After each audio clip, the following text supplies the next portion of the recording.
Hello students, good afternoon all of you. How are you all?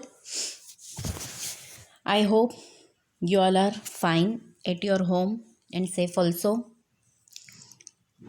Now according government rules school start होने वाले हैं and hardly welcome सभी को school join करना है ना, क्योंकि कोर्स तो कंप्लीट करना ही पड़ेगा और गवर्नमेंट के रूल्स तो अभी कुछ भी कभी भी कुछ भी आ सकते हैं, रूल्स चेंज हो सकते हैं। तो अकॉर्डिंग हमको प्रिपरेशन तो करनी ही है। अभी तक हमने ऑनलाइन सेशन कंप्लीट किया, उसमें तो मोस्टली हमारा कंप्लीट हो ही चुका है कोर्स ऑल सब्जेक्ट का। ना अगर अभी परमिशन दे रही है गवर्नमेंट तो हमको स्कूल रीजॉइन करना ही है। ओके, वो आपके लिए ही अच्छा है। This is good for your future. आप क्लासेस अटेंड करेंगे, स्कूल आएंगे तो आपकी जो भी कॉन्सेप्ट है, क्वेरीज है, वो क्लियर हो जाएंगी, है ना। तो आपको स्टडी में प्रॉब्लम नहीं आएगी। अभी तो अब और भी हमारे पास थोड़ा बहुत टाइम है स्टडी के लिए, और अच्छा है कि आपकी क्लासेस स्टार्ट हो रही है।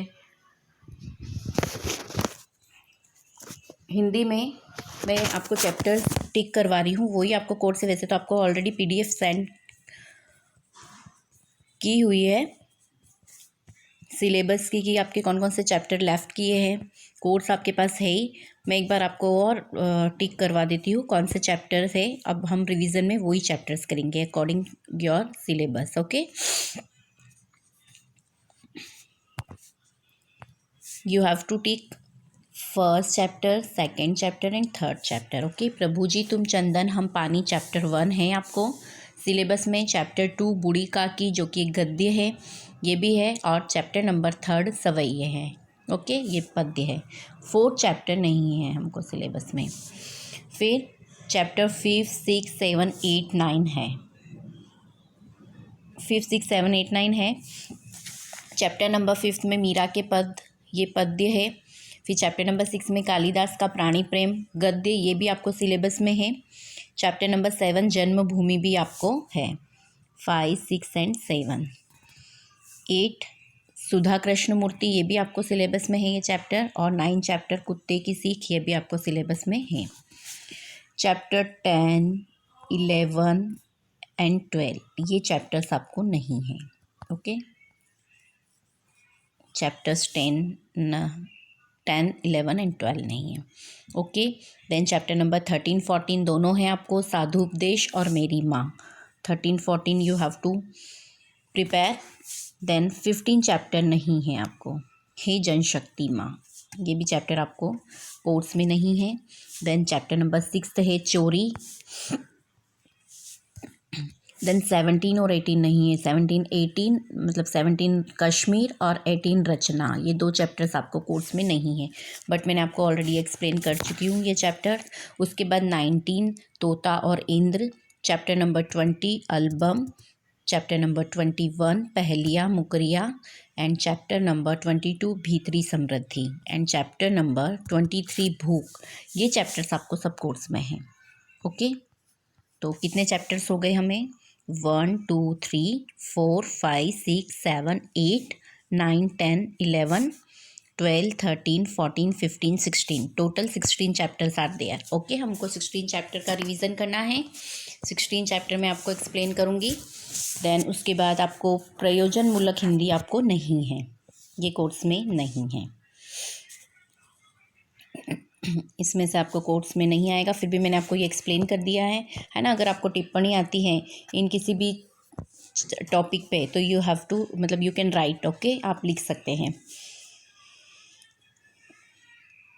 प्रयोजन मूलक हिंदी है, पूरक वाचन नहीं है आई थिंक, है ना। ये तो मैंने आपको एक्सप्लेन कर दिया है सब। और पूरक वाचन में भी मैंने आपको 2 चैप्टर्स आपको एक्सप्लेन कर दिया है। ये जो लेख है फर्स्ट वाला, क्रिकेट जगत में अनुशासन और टीम भावना, और जलियांवाला बाग में बसंत, ये कविता है, ये भी मैंने आपको एक्सप्लेन कर दी है। ये भी आपको इस साल कोर्स में नहीं है ना, अकॉर्डिंग टू गवर्नमेंट ने ये कैंसिल कर दिया है ये पोर्शन। और प्रयोजन मूलक हिंदी तो है और ये मैंने आपको एक्सप्लेन भी कर दिया है। और व्याकरण भाग है पूरा आपका, है ना। व्याकरण में आपको चैप्टर के अकॉर्डिंग व्याकरण है वो मैंने आफ्टर चैप्टर आपको एक्सप्लेन भी कर दिया है। अभी हम रिवीजन में और मैं सारे व्याकरण अकॉर्डिंग टू चैप्टर जो चैप्टर में जो व्याकरण है वो मैं एक्सप्लेन करूँगी, है ना। और उसके बाद मैंने आपको व्याकरण के 9th की टेक्स्ट बुक में जो भी आपको हिंदी व्याकरण के टॉपिक्स हैं वो भी मैंने 9th और 10th दोनों स्टैंडर्ड में आपको एक्सप्लेन कर दिए हैं। उसके बाद ये चैप्टर्स के रिवीजन के बाद एक बार ग्रामर पोर्शन हम फिर लेंगे। ग्रामर पोर्शन में आपके पर्यायवाची समानार्थी शब्द है, विलोम और विरुद्धार्थी शब्द, फिर संधि विच्छेद, संधि विग्रह, समास, विशेषण, कर्तवाचक संज्ञाएं, भाववाचक संज्ञाएं, शब्द समूह के लिए एक शब्द, मुहावरे, कहावतें, है ना। ये 10 टॉपिक है। इसमें से मैंने मोस्टली आपको सभी एक्सप्लेन कर दिए हैं। I will again one time explain. Then लेखन विभाग होता है जो हमारा पार्ट बी होता है, इसमें पत्र लेखन भी एक्सप्लेन कर दिया है आपको। फिर भावार्थ, स्पष्टीकरण, विचार विस्तार, कोई भी टॉपिक पे आपको विचार विस्तार लिखना है तो यू कैन राइट। देन सी विभाग में गद्य आता है आपको। अहवाल लेखन तो आई थिंक नहीं है, पर फिर भी आपको अहवाल तो आप लिखते ही आ रहे हैं 8 से, तो कोई भी टॉपिक आपको दे दे तो ये आप प्रिपेयर रहिएगा, है ना। फिर डी विभाग में आपका आता है कहानी लेखन और निबंध लेखन। तो वो भी आपको पता ही है, कहानी की जो रूपरेखा दी जाती है उसके अकॉर्डिंग आप कहानी लिख सकते हैं। आपको आती ही कहानी लिखते, और निबंध भी आप लिख सकते हैं।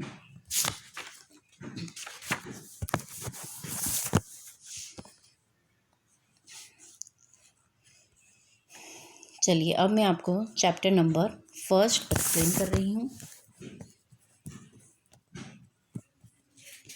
अगेन। और इसकी एक्सरसाइज भी हम सारी एक्सरसाइज करेंगे। आप एक बार ध्यान से वीडियो देख भी लेंगे, सुन भी लेंगे ना, तो आपको लर्निंग में प्रॉब्लम नहीं आएगी। सिर्फ एक बार रीडिंग करने की ज़रूरत रहेगी। एग्ज़ाम में आपको कुछ लर्न करने की ज़रूरत ही नहीं रहेगी अगर आपने चैप्टर अच्छे से एक्सप्लेनेशन को समझ लिया है और शब्दार्थ मीनिंग समझ में आ गए हैं, तो आपको कोई प्रॉब्लम ही नहीं आएगी। चैप्टर नंबर 1, प्रभु जी तुम चंदन हम पानी। इसके ऑथर है, आपको सभी चैप्टर्स में ऑथर के नेम आपको लर्न रहने चाहिए, लर्न बाय हार्ट कर लीजिएगा। Okay, authors name. प्रभु जी तुम चंदन हम पानी के और ऑथर है रैदास जी। इनका जन्म सन 1388 ईस्वी में हुआ और इनका निधन सन 1518 ईस्वी में हुआ है। ये अनुमानित है, अनुमानित मतलब अनुमान लगाया गया है कि इनका निधन तब हुआ था। यह निश्चित नहीं है कि कंफर्म नहीं है कि इनका निधन 1518 ईस्वी में ही हुआ है। ओके, चलिए। संत कवि रैदास कबीर के समकालीन महान संत थे। ये कौन थे? यह एक संत कवि थे रैदास जी, और ये किसके समान थे? जो कबीरदास जी है ना, कबीरदास जी के जैसे ही महान संत थे। रैदास को रविदास के नाम से भी जाना जाता है। इनका एक और नाम क्या है? रविदास। इनको सब लोग रविदास के नाम से भी जानते हैं, रैदास जी को। यह माना जाता है कि संत रामानंद जी के शिष्यों में से एक है। जो संत रामानंद जी थे उनके शिष्य है बहुत सारे, उन शिष्यों में से ये रैदास जी एक शिष्य है। ये काशी में रहते थे, पढ़े लिखे नहीं थे, मगर उनकी साधना उच्च प्रकार की थी। ये बिल्कुल भी पढ़े लिखे नहीं थे, पर जो ये साधना करते थे वो उच्च कोटि की थी। उनके पदों में अनन्य भक्ति भाव की अभिव्यक्ति है। संत कवि रैदास ने भक्त और भगवान के अटूट संबंध की पुष्टि अपने पदों में की है। आत्मा परमात्मा का मिलन सोने में सुगंध की भांति उत्तम बतलाया है। उनके पद बहुत लोकप्रिय है। उन्होंने जो भी पद लिखे हैं, पद बताए हैं, वह बहुत फेमस है, बहुत ही लोकप्रिय है। उनके कुछ पद गुरु ग्रंथ साहिब में संग्रहित है। बोलचाल की सरल सहज भाषा में 200 से अधिक पद है। इन्होंने कितने पद लिखे हैं? 200 से अधिक पद लिखे हैं। यहाँ संकलित पद में रैदास जी कहते हैं कि प्रभु जी, मैं हर हाल में आपके निकट रहता हूँ। मुझे आपकी भक्ति से प्रभुमय बनना है। मैं आपका दास, आपकी प्रतीति चाहता हूँ। यहाँ आत्मा और परमात्मा की अद्वैतता वर्णित है। क्या कहते हैं रैदास जी, वो हमेशा भगवान के निकट अपने आप को बताते हैं कि हे भगवान, मैं आपके निकट हूँ और मैं हर हाल में, हर भाव में आपके साथ ही रहना चाहता हूँ। संत रैदास महान भक्त कवि थे। उनके पदों में ईश्वर के प्रति एक निष्ठ भक्ति भाव के दर्शन होते हैं। उन्होंने अपने पदों में भगवान के प्रति अटूट संबंधों की पुष्टि की है। उन्होंने भगवान के साथ अपने संबंध बहुत सारे एग्जाम्पल देके, बहुत सारे उदाहरण देके बताए हैं। प्रस्तुत पदों में उनका दास्य भाव प्रकट हुआ है। दास मतलब नौकर, जैसे दास होते हैं ना, हम किसी के दास होते हैं, नौकर होते हैं, तो उन्होंने अपना भाव कैसे प्रकट किया है? दास का भाव प्रकट किया है कि मैं आपका दासी बन के रहना चाहता हूँ, सेवक बन के रहना चाहता हूँ, मैं आपका नौकर बन के रहना चाहता हूँ। इन पदों में उन्होंने चंदन पानी, बादल मोर, चांद चकोर, दीपक बाती, मोती धागा, सोना सुहागा तथा स्वामी दास जैसे प्रतीकों के माध्यम से अपनी निश्चल भक्ति भावना व्यक्त की है ना। यहाँ पे रैदास जी ने किस किसके एग्जाम्पल दिए? जैसे चंदन और पानी का साथ कभी नहीं छूट सकता है, वैसे उन्होंने कहा है कि मैं भगवान का साथ कभी नहीं छोड़ूंगा, भगवान के साथ ही रहूँगा। उन्होंने ये सब एग्जाम्पल दिए। बादल और मोर का एग्जाम्पल दिया है, फिर चांद और चकोर, दीपक बाती, ये सब चीज़ें आपस में साथ में ही रहती है, इनका साथ में ही मिलन रहता है, मिली हुई रहती है, ये कभी एक दूसरे से अलग नहीं रह सकती। उसी तरह रैदास जी ने इस चैप्टर में, इस कविता में यही एक्सप्लेन किया है कि मैं भगवान के निकट ही हूँ, ईश्वर के निकट हूँ, उनसे दूर का तो मैं सोच भी नहीं सकता हूँ। मोती और धागा, सोना और सुहागा और स्वामी और दास जैसे उन्होंने उदाहरण के माध्यम से अपनी भक्ति की भावनाओं को व्यक्त किया है। प्रभु जी तुम चंदन हम पानी, जाकी अंग अंग बास समान। रैदास जी कहते हैं कि हे प्रभु, आपके प्रति मेरा समर्पण भाव चंदन के साथ पानी जैसा है। क्या बोलते हैं वो? मैं आपके लिए समर्पित हूँ, मेरा समर्पण भाव जो है वो चंदन के साथ पानी जैसा है। जैसे चंदन में पानी मिल जाता है, उसी तरह चंदन के साथ घिसने पर पानी में भी चंदन की सुगंध व्याप्त हो जाती है। हे प्रभु, आप चंदन है तो मैं क्या हूँ? पानी हूँ। आपकी सुगंध भक्ति भाव के माध्यम से मेरे संपूर्ण शरीर के अंग अंग में व्याप्त हो गई है। प्रभु जी क्या कहते हैं कि अगर आप चंदन है तो मैं क्या हूँ? पानी हूँ। नेक्स्ट है, प्रभु जी तुम घन बन हम मोरा, जैसे चितवन चंद चकोरा। क्या कहते हैं कवि? कवि कहते हैं कि हे ईश्वर, आप मेरे लिए बादल जैसे हैं। घन मतलब बादल और मोरा में मोर, पिकॉक। आप मेरे लिए बादल जैसे हैं और मैं अपने आप को एक जंगल का एक मोर मानता हूँ, है ना। घन तो बादल हो गया, वन मतलब वन, जंगल, मोरा मीन्स मोर। मैं अपने आप को जंगल का एक मोर मानता हूँ। जैसे वर्षा ऋतु में काले काले बादलों को देखकर मोर मगन होकर नाचने लगता है, उसी तरह मैं आपको निहार कर मतलब देखकर, मैं आपको देखकर मदमस्त हो जाता हूँ। हे प्रभु, जैसे जातक पक्षी चंद्रमा को देखता रहता है, उसी प्रकार मैं सदा आपकी भक्ति में सदा डूबा हुआ रहता हूँ, है ना। क्या कहा उन्होंने? जैसे चितवन चंद चकोर, जैसे क्या करता है जो चकोर नाम का, जैसे चातक पक्षी क्या करता है? चंद्रमा को ही देखता रहता है, उसी प्रकार मैं भी आपको ही देखता रहता हूँ। नेक्स्ट है, प्रभु जी तुम दीपक हम बाती, जाकी ज्योति बरे दिन राती। कवि कहते हैं कि हे प्रभु, मेरी भक्ति दीपक में जलने वाली बाती की तरह है। जिस प्रकार दीपक की बाती अपने आप को जलाकर दीपक के साथ बने रहने में सुख का अनुभव करती है, उसी प्रकार मैं भी अपना अस्तित्व खोकर केवल आपकी ही भक्ति की अभिलाषा करता हूँ। यहाँ पर किसका एग्जाम्पल दिया है उन्होंने? दीपक और बाती का, कि जैसे मेरी भक्ति कैसी है? दीपक में जलने वाली बाती की तरह है। दीपक की बाती कैसे जलती है? वैसे तो कंटिन्यू जलती रहती है, वैसे मेरी भक्ति भी आपके लिए उसी प्रकार है। जिस प्रकार दीपक की बाती अपने आप को जलाकर दीपक के साथ बने रहने में अपना सुख का अनुभव करती है, उसी तरह मैं भी अपने आपकी भक्ति करके और उसी प्रकार मैं भी अपना अस्तित्व खोकर केवल आपकी भक्ति की इच्छा रखता हूँ, अभिलाषा रखता हूँ। नेक्स्ट है, प्रभु जी तुम मोती हम धागा। यहाँ पर क्या बताया है? ईश्वर को मोती बताया है और हम कौन है? धागा है। जैसे सो नहीं मिलत सुहागा। संत रैदास जी कहते हैं कि हे ईश्वर, आप मेरे लिए सुंदर और चमकदार मोती की भांति है। कैसे है? आप मेरे लिए सुंदर और चमकदार मोती के जैसे है, और मैं आपको वह धागा मानता हूँ जिसमें मोती पिरोए जाते हैं। और वे कहते हैं कि जिस प्रकार मोतियों की माला का धागा मोतियों से जुड़ा रहता है, उसी तरह मैं भी अपनी भक्ति के द्वारा भगवान से घनिष्ठ रूप से जुड़े रहना चाहता हूँ। हे ईश्वर, वे अपने जुड़ाव को सोने और सुहागे के मेल की संज्ञा भी देते हैं।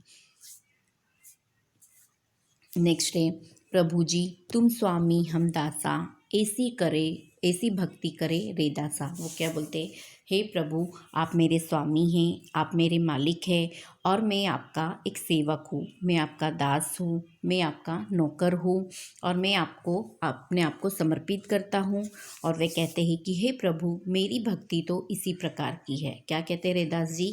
ऐसी भक्ति करे रे दासा, ऐसी भक्ति करते रैदास जी बोलते हैं मेरी भक्ति तो ऐसी ही है।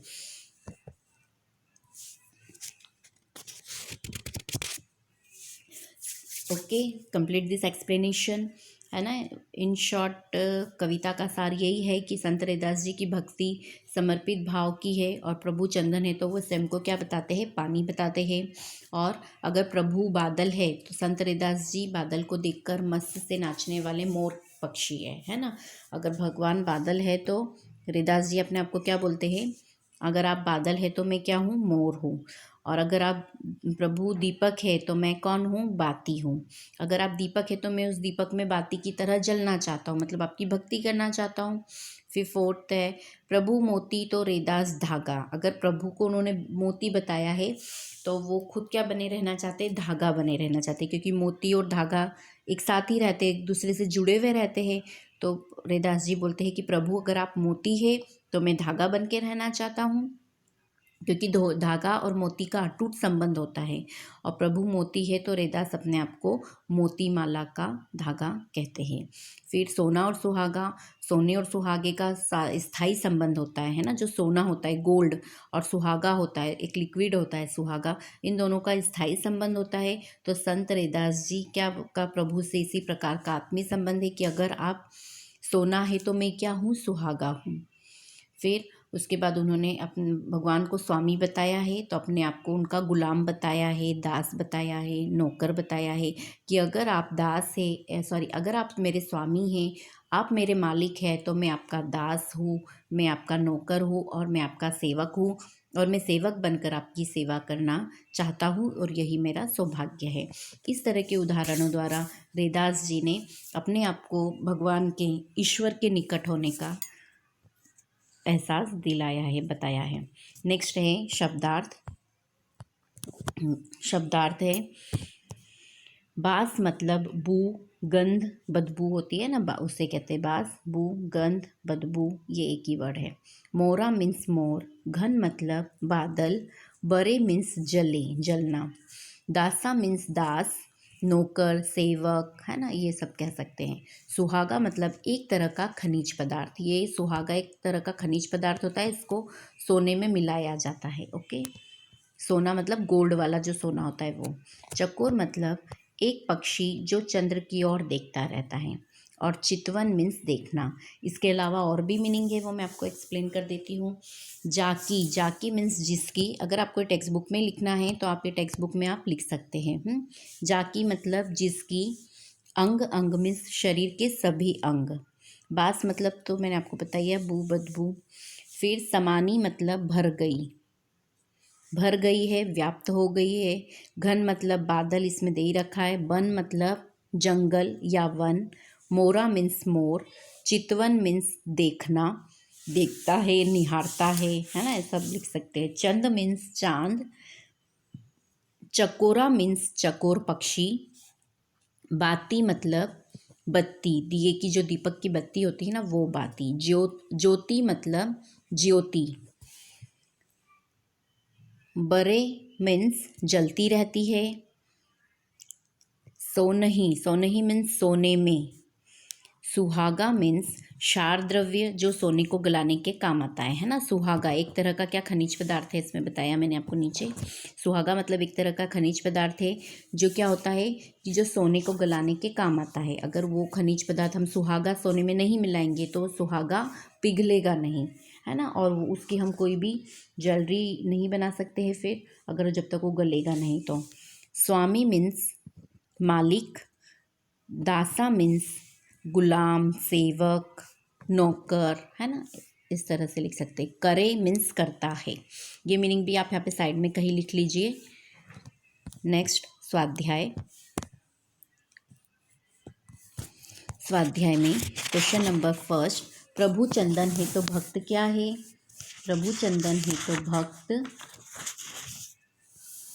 पानी, है ना। ये एक वाक्य में भी आ सकते हैं और एमसीक्यूज भी आ सकता है आपको। प्रभु चंदन है तो भक्त पानी है। भक्त दीपक बनकर क्या चाहता है? तो भक्त दीपक बनकर जलना चाहता है।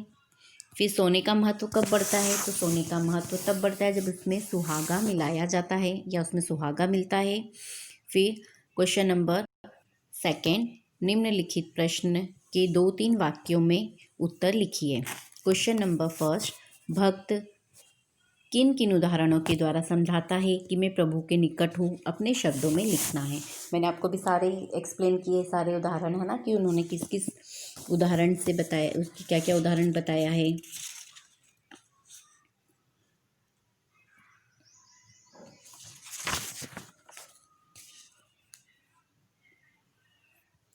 आंसर है, भक्त अपने आप को प्रभु के निकट होने की बात समझाने के लिए विभिन्न प्रतीकों का सहारा लेता है।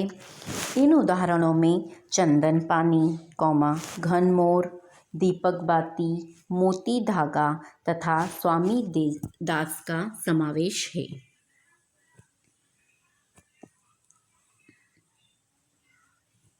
Okay, complete this answer. Then next है, उचित जोड़े बनाइए। उचित जोड़े बनाने हैं तो चंदन को हम किससे मैच करेंगे? चंदन के साथ हम पानी को मैच करेंगे। घनबन को मोरा के साथ, मतलब मोर। दीपक को ज्योति के साथ।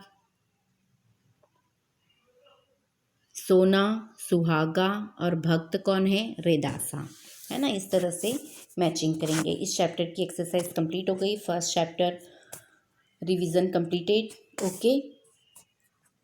Okay, thank you, bye and take care and welcome also. We are all excited for your coming. आप लोगों के आने का हम लोग काफ़ी वेट कर रहे हैं, सभी लोग, है ना। जल्दी से आप लोग आइए। Okay, bye.